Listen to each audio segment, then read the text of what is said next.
Maymay and Trata update. Yan ay just story ni Maymay. May kasama pa nga si Maymay mag-workout. Si Lou Yano.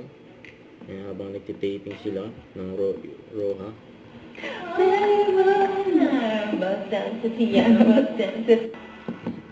Yan, may nakapagpa-picture pa nga kay Maymay.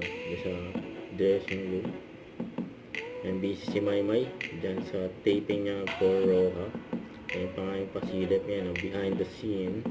Habang inaayusan siya ng kanyang glam team. So ito, may maswerte din nakapagpa-picture kay Maymay.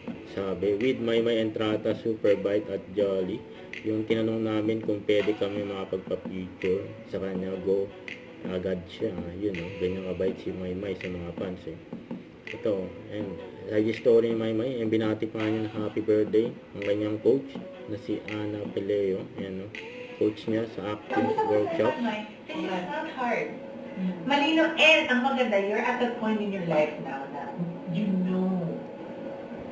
know that feeling. Tapos, lahat ng mga taong makakasalamong ako, maglalagay din ako ng relationship sa kanila, kahit simple lang. Kahit simple lang. Ganun din, para malino, para pag tumingin ka, or anytime magre-relate ka doon, malinaw specific. Na-obligasyon ko na siya.